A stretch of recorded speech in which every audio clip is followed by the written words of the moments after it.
A cúpula da OTAN em julho nos Estados Unidos foi histórica. A aliança celebrou seu 75º aniversário. Apesar de fundada em 1949, ela permanece relevante. A Organização do Tratado do Atlântico Norte foi criada em resposta à ameaça soviética.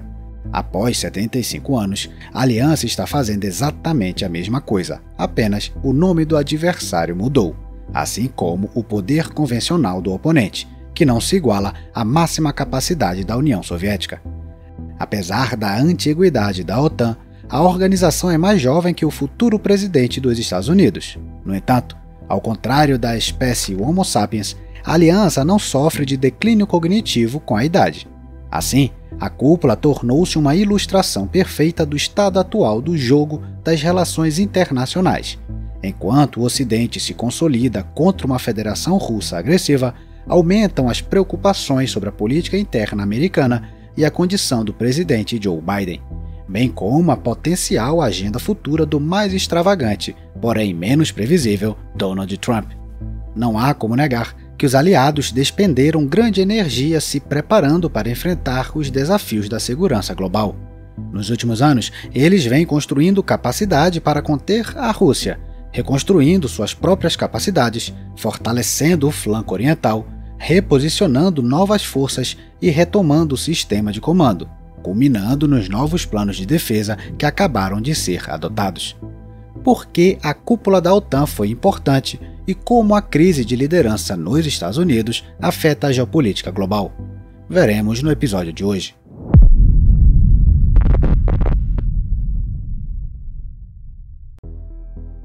As manchetes da cúpula foram dominadas por mais uma gafe de Joe Biden, que chamou Zelensky de Putin, e pouco tempo depois, pela tentativa de assassinato de Trump. Ainda assim, a cúpula teve decisões importantes que acabaram negligenciadas. Primeiro, a aliança tomou medidas para expandir a base industrial, a expansão da capacidade industrial da OTAN, e para mover os recursos estocados para mais perto do flanco oriental.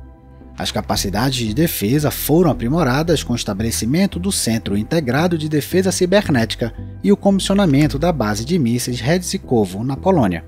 Os Estados Unidos também anunciaram o desenvolvimento de novo potencial de ataque, mísseis SM-6, mísseis de cruzeiro Tomahawk e novas armas hipersônicas na Alemanha.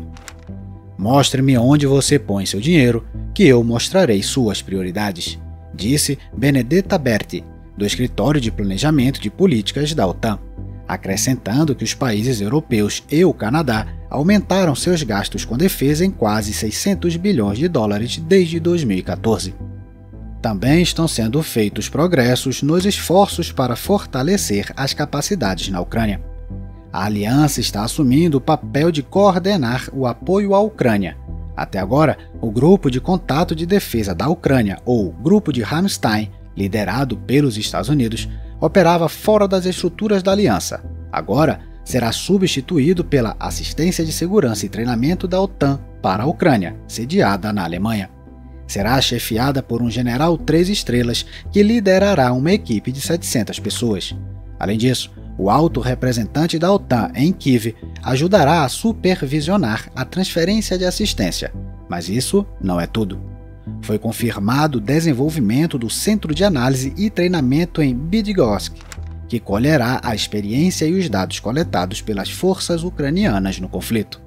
O compartilhamento de informações e o treinamento conjunto devem aumentar o nível de interoperabilidade entre as forças da OTAN e da Ucrânia. Várias medidas foram tomadas para aumentar as capacidades de produção militar da Ucrânia, com foco particular em munições. À margem da cúpula, foi assinado um acordo entre a empresa de defesa Northrop Grumman e a Ukroporoprom da Ucrânia para construir uma fábrica de munições naquele país. Ao mesmo tempo, vários pacotes de ajuda foram anunciados, cujos conteúdos eram principalmente munições e defesas antiaéreas. Por exemplo, foram prometidos mais 3 baterias Patriot dos Estados Unidos, Alemanha e Romênia, bem como dezenas de outros sistemas. Contudo, o mais importante é que os membros do pacto se comprometeram em gastar um total de pelo menos 40 bilhões de euros por ano, divididos proporcionalmente aos gastos com armas de cada país. Este é um apoio sólido que não inclui pacotes individuais de, por exemplo, parceiros asiáticos. A esse respeito, Kyiv tem motivos para estar satisfeita.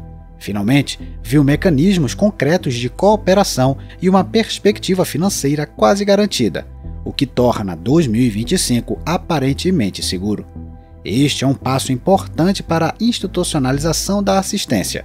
O comunicado da OTAN também fez algumas declarações que têm peso político. Todos os membros concordaram que a adesão da Ucrânia à aliança é irreversível e que a aliança nunca aceitará a anexação de territórios ucranianos, incluindo a Crimeia. O papel de Belarus, do Irã e da China na agressão russa também foi explicitado. Pequim protestou, mas o fato é que foi reconhecida como a principal ajudante da Rússia, duvidando oficialmente do posicionamento da China como um pacificador neutro. Assim, a aliança assumiu oficialmente uma posição muito clara. Se o apoio da OTAN acabasse ou fosse enfraquecido por algum motivo, seria um veredito sobre a Ucrânia. Mas as ações significam que, ao ajudar os ucranianos, a OTAN está colocando sua credibilidade em risco. Se falhar, será um golpe do qual a aliança pode não sobreviver. Alguns membros também estão se preparando para tal ameaça. É assim que o estabelecimento do Pacto Ucraniano, uma iniciativa baseada na Declaração Conjunta do G7 em 12 de julho de 2023, pode ser interpretado como um substituto da adesão para a Ucrânia. Outros acordos de segurança foram assinados durante a cúpula, elevando o número de acordos para 23. Nas circunstâncias atuais, este é o máximo que Kyiv pode esperar. O que nos leva ao cerne da questão. Os participantes da cúpula deliberavam sob a sombra de Joe Biden. Especulações sobre a sua saúde eram discutidas nos bastidores, e cada aparição pública era observada ansiosamente em busca de novos sinais de fraqueza. E foram vistos.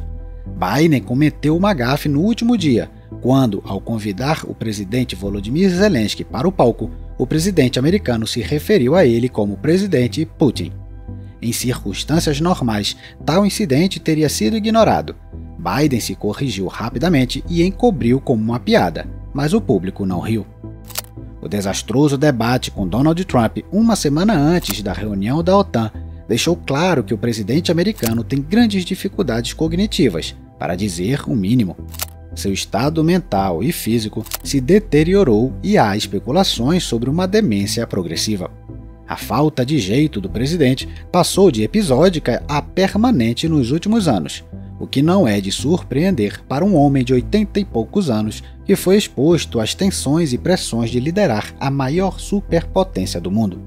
Para muitos, tal fardo pode estar além de suas forças, mas apesar dos crescentes apelos do Partido Democrata para que ele se retire da corrida, Biden permanecia confiante em uma vitória nas eleições até poucos dias atrás. Agora, já há rumores de que ele abrirá a mão da corrida. Enquanto isso, logo após a cúpula da OTAN, toda a América prendeu a respiração quando Thomas Matthew Crooks quase matou Donald Trump. A tentativa de assassinato, da qual Trump escapou por um triz, fortaleceu a posição do candidato republicano antes das próximas eleições. Além disso, Biden tornou-se pouco confiável em seu desejo de alcançar uma vitória ucraniana. Ele continua a seguir uma política de autocontenção, evitando a escalada que, de fato, encoraja os russos a ultrapassar os limites do aceitável e a se envolver em agressões híbridas cada vez maiores contra seus inimigos. No final de junho, bases militares dos Estados Unidos na Europa foram colocadas em alerta máximo devido à ameaça de sabotagem russa. E durante a cúpula, a mídia vazou informações sobre a tentativa russa de assassinato contra o chefe da empresa de armas alemã Rheinmetall. No próprio comunicado da cúpula, a OTAN se refere explicitamente à ameaça de ataques híbridos, sabotagem de infraestrutura crítica, incluindo cabos submarinos de fibra ótica. Apesar disso, não há sinais de que o Ocidente esteja revidando com uma resposta assimétrica ou com uma clara transferência de custos para o território inimigo. A Casa Branca ainda se recusa a permitir que os ucranianos usem armas ocidentais para atacar a Rússia, permissão solicitada pelos ucranianos em Washington. A indecisão dos Estados Unidos foi criticada pelos britânicos. No primeiro dia da cúpula, tanto o presidente Zelensky quanto a mídia relataram que o novo primeiro-ministro britânico Keir Starmer havia concordado em atacar instalações na Rússia com mísseis britânicos Storm Shadow. Após a cúpula, no entanto, essas alegações foram negadas pelo ministro da Defesa britânico. Parece que os americanos não estão apenas se restringindo, mas também pressionando seus aliados. Uma exceção é o Acordo sobre a Defesa da região de Kharkiv, que prevê ataques a até 100 km da fronteira com a Rússia. Ironicamente, foi o levantamento dessa restrição que fez com que os ataques russos na área parassem completamente da noite para o dia e trouxessem relativa calma a Kharkiv. Portanto, não estamos falando da falta de ferramentas, que felizmente finalmente chegaram à Ucrânia, mas sim da restrição ao seu uso. Nesse contexto, não é surpresa que o resto do mundo esteja atuando no equilíbrio da política internacional, que ignora o descontentamento americano. As declarações de Biden não são levadas a sério pela comunidade internacional, e não há indicação de que essa postura mudará.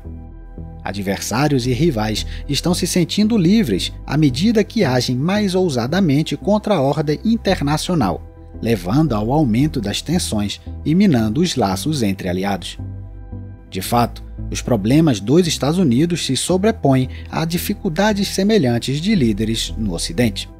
A manobra eleitoral de Emmanuel Macron levou ao caos interno, que pode ter contido a ascensão do Reunião Nacional de Marine Le Pen, mas ao custo de perder a maioria para a extrema-esquerda de Jean-Luc Mélenchon, que se opõe tanto à OTAN quanto à União Europeia. Ao fazer isso, a França se sabotou, colocando em questão os planos ambiciosos do presidente Macron na política internacional. A situação não é melhor na Alemanha, onde a frágil coalizão governista se prepara para uma perda de poder nas eleições do próximo ano. Olaf Scholz continua sendo um político fraco, incapaz de dialogar com os líderes ocidentais, e os cofres estão vazios, incapazes de rearmar um exército deficiente. Enquanto isso, a Grã-Bretanha permanece preocupada com a política interna após a derrota dos conservadores após 14 anos no poder, e é incapaz de liderar o Ocidente. E quando faltam líderes, todos começam a jogar por seus próprios interesses. Uma ilustração perfeita dessa situação é como, pouco antes da cúpula da OTAN, Viktor Orbán viajou pelo mundo como um líder mediador da paz autoproclamado. Ucrânia, Rússia, China e Estados Unidos, onde teve uma reunião informal com Trump. Apesar de a Hungria ocupar a presidência da União Europeia por este período de 6 meses, sua missão autoproclamada não foi acordada com nenhum membro da Aliança ou da União Europeia, e não poderia ter tido qualquer efeito além de posicionar Orbán como um contato descartável entre dois campos hostis. Sua posição é como uma biruta que aponta para onde o vento sopra. Em contraste, o primeiro-ministro Narendra Modi visitou Putin no dia em que as forças russas bombardearam um hospital infantil em Kyiv. A Índia é o segundo país, depois da China, a lucrar com o comércio de commodities russas a preços baixos, que paga em rúpias e revende mais caro em dólares. Não é à toa que Modi quer manter o status quo, e por isso foi agraciado com a mais alta honraria do Estado da Rússia, a Ordem de Santo André. Tanto a visita de Modi quanto o bombardeio das crianças são gestos planejados pelo Kremlin, e não foram os primeiros. A Rússia acabou de assumir a presidência do Conselho de Segurança da ONU, ocasião em que ofereceu um banquete um dia após o ataque ao hospital. O prato servido se chamava Frango Kyiv. Putin quer mostrar que, quaisquer que sejam os crimes que cometa, não haverá consequências. Da mesma forma, o primeiro-ministro Modi, ou qualquer um que quebre o isolamento da Rússia, não precisa temer sanções. Este é outro passo para enfraquecer o Ocidente. O objetivo final é alcançar um cessar-fogo em seus termos, não nos do Ocidente ou da Ucrânia. Independentemente do que o próprio Joe Biden diga, o mundo não acredita mais que ele vencerá.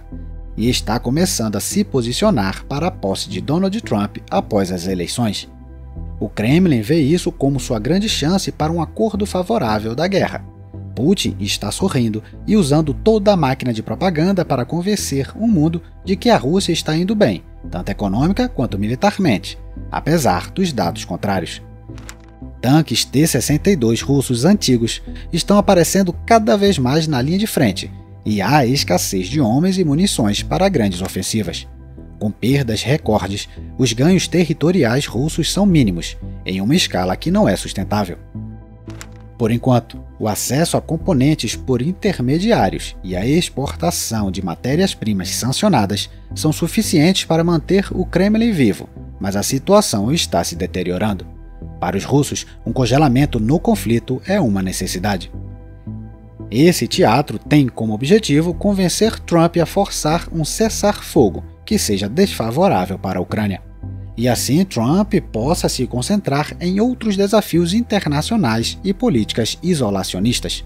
A missão autoproclamada de Orbán, o envolvimento do Irã no conflito no Oriente Médio, o comportamento agressivo da Coreia do Norte e a pressão chinesa simulando um bloqueio de Taiwan se encaixam perfeitamente nessa narrativa.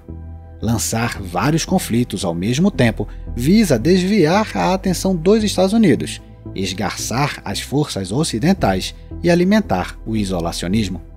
A escolha de DJ Vance por Trump como seu vice, alguém que não esconde sua retórica isolacionista e anti-Ucrânia, aumenta os temores sobre o status quo em 2025. O nervosismo em relação ao futuro era palpável na cúpula de Washington e ofuscou seu tom positivo. A OTAN finalmente atingiu um nível em que pode pensar realisticamente em defender seu flanco oriental em um conflito de larga escala. A aliança é muito mais forte hoje do que era há 3 anos, mas sofre com a fraqueza de seus líderes. Os músculos da OTAN estão crescendo, seu coração está no lugar certo, mas não sua cabeça, que parece tão confusa quanto a mente de um presidente americano. Quanta ironia!